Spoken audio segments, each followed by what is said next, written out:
Hi friends, ఈరోజు వీడియోలో నేను మీతో ఎంతో టేస్టీగా ఉండే టమాటా బాత్ ఎలా తయారు చేసుకోవాలో చూపిస్తానండి. ఉప్మా అంటే ఇష్టం లేని వాళ్ళు కూడా ఈ రెసిపీని చాలా ఇష్టంగా తినేస్తారు. తప్పకుండా ట్రై చేయండి. ఈ రెసిపీ కోసం స్టవ్ ఆన్ చేసుకొని పాన్ పెట్టుకోవాలి. అందులో ఒక కప్పు ఉప్మా రవ్వని యాడ్ చేసుకొని మంటని లో ఫ్లేమ్లో పెట్టుకొని రవ్వని బాగా వేయించుకోవాలి. మంటని లో ఫ్లేమ్లో పెట్టుకొని మాత్రమే రవ్వని వేయించుకోవాలి, లేకపోతే రవ్వ మాడిపోతుందండి. మనకి రవ్వ బాగా వేగడానికి 7 నుంచి 8 నిమిషాల టైం అయితే పడుతుంది. దగ్గరే ఉండి కలుపుకుంటూ బాగా ఫ్రై చేసుకోవాలి. మనకి రవ్వ వేగితే మంచి స్మెల్ అయితే వస్తుంది. అప్పుడు స్టవ్ ఆఫ్ చేసుకొని ఈ రవ్వని వేరే బౌల్లోకి ట్రాన్స్ఫర్ చేసేసుకోండి.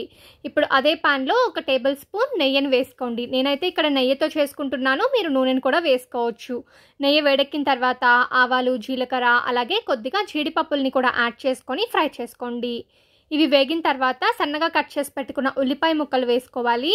ఉల్లిపాయ ముక్కలు మరీ ఎక్కువ వేగాల్సిన అవసరం లేదండి, ట్రాన్స్పరెంట్ కలర్లోకి వస్తే సరిపోతుంది. ఇలా ట్రాన్స్పరెంట్ కలర్లోకి వచ్చిన తర్వాత కట్ చేసి పెట్టుకున్న పచ్చిమిరపకాయ ముక్కలు అలాగే 1 టేబుల్ స్పూన్ అల్లం ముక్కల్ని కూడా యాడ్ చేసుకొని ఫ్రై చేసుకోండి. ఇప్పుడు ఇందులో సన్నగా కట్ చేసి పెట్టుకున్న టమాటా ముక్కల్ని కూడా వేసుకొని కుక్ చేసుకోవాలి. టమాటా ముక్కలు మెత్తబడే వరకు కుక్ చేసుకోవాలి. ఇలా టమాటాలు ఉడికేటప్పుడే ఇందులో కొద్దిగా కరివేపాకుని కూడా యాడ్ చేసుకోండి. కరివేపాకుని కూడా వేసుకొని బాగా ఫ్రై చేసుకోవాలి. ఈ టమాటా బాత్ చాలా టేస్టీగా ఉంటుంది, తప్పకుండా ట్రై చేయండి. ఇప్పుడు ఇందులో కొద్దిగా పసుపు, రుచికి సరిపడినంత ఉప్పుని వేసుకొని బాగా మిక్స్ చేసుకోవాలి.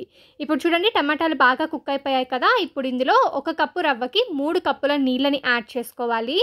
ఈ నీళ్ళని బాగా బాయిల్ చేసుకోవాలి.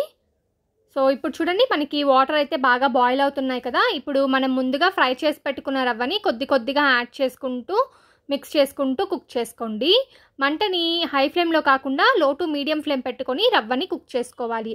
ఒక 2-3 నిమిషాలకి మనకి రవ్వ అయితే బాగా కుక్ అయిపోతుంది. ఇప్పుడు మంటని లో ఫ్లేమ్లో పెట్టుకొని మరొక టేబుల్ స్పూన్ నెయ్యిని వేసుకొని బాగా మిక్స్ చేసుకొని ఒక 2 నిమిషాల పాటు కుక్ చేసుకోండి. టమాటా బాత్ రెడీ.